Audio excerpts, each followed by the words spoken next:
শুনে রাখো মুসা, যদি তুমি আমাকে ছাড়া অন্য কাউকে ইলাহ হিসেবে গ্রহণ করো, আমি তোমাকে অবশ্যই জেলের অন্ধকার কুঠুরিতে নিক্ষেপ করব। দেখব তোমার সেই রব তোমাকে কিভাবে বাঁচায়।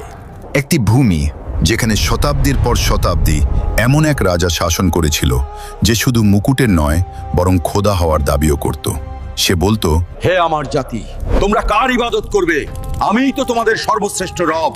এই মিশরের ওপর আমার হুকুম ছাড়া গাছের পাতাও নড়ে না। যার জন্য মানুষ মাটিতে নয় বরং সেজদার ভেতর দিয়ে চলত। তারপর এক রাত এলো, যে রাতে একটি স্বপ্ন সেই রাজার ঘুম কেড়ে নিল। আর যখন মৃত্যু তার সামনে এসে দাঁড়ালো, তখন সে পানির এক ফোঁটার সাথেও লড়তে পারল না। আল্লাহ তার দেহকেও মাটিতে মিশে যেতে দিলেন না। কিয়ামত পর্যন্ত তাকে পুরো পৃথিবীর নিদর্শন বানিয়ে রাখলেন। মিশর সে যুগের সবচেয়ে শক্তিশালী রাষ্ট্র। নীল নদীর তীরে গড়ে ওঠা শহর, যেখানে ফসল সোনার মতো ফলত, বাজার ছিল পরিপূর্ণ, প্রাসাদ ছিল, কিন্তু সেগুলো পাথরের নয়, ছিল অহংকারের তৈরি। আর এই সব কিছুর মাঝখানে ছিল এক ব্যক্তি, ফিরাউন। তার আদেশ শুধু আইন ছিল না, ছিল আকিদা। মানুষ শুধু তার কথা মানত না, তার কথার ওপর ঈমান আনত। সে বলতো, আমি তোমাদের সর্বশ্রেষ্ঠ রব, আমার হাতেই তোমাদের জীবন, আমার ইচ্ছাই তোমাদের ভাগ্য। আর মিশর নীরব থাকত। এই মিশরেই ছিল আরেকটি জাতি যারা আলো দেখত না, বনি ইসরায়েল। তাদের ঘর আলাদা, পোশাক আলাদা, জীবন আলাদা।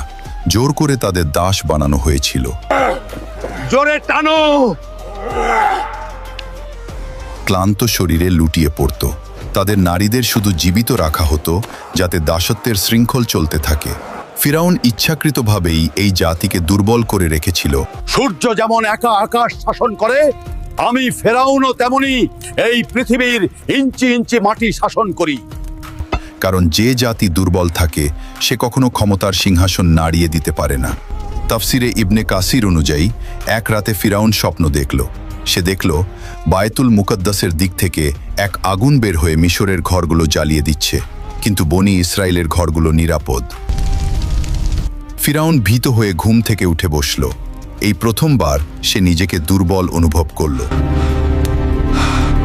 সেই রাতেই জ্যোতিষী ও গায়েব জানার দাবিদারদের দরবারে ডাকা হলো।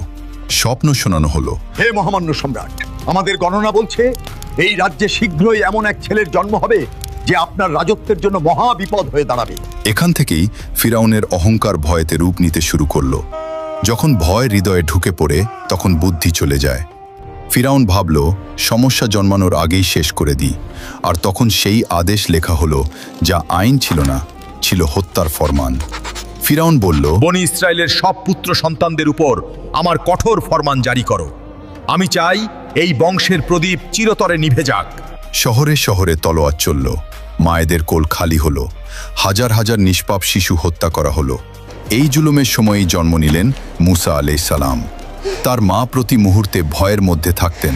তখন আল্লাহ ওহী করলেন, তাকে দুধ পান করাও, আর যখন ভয় পাবে তাকে নদীতে ভাসিয়ে দিও। তাফসির অনুযায়ী এই মা নীরবে মুসা আলাইহিস সালামের জন্য একটি সিন্দুক বানালেন এবং তাকে নদীতে ভাসিয়ে দিলেন। নদী বইছিল, আর সেই পানির ওপর ভাসছিল একটি ছোট্ট সিন্দুক। মুসা আলাইহিস সালামের মা তার মেয়েকে বললেন, দূর থেকে দেখবে, কাছে যাবে না। বোনটি লুকিয়ে লুকিয়ে চলতে থাকলো। অবশেষে সিন্দুকটি পৌঁছালে ফিরাউনের প্রাসাদের ধারে। ফিরাউনের স্ত্রী হযরত আসিয়া যখন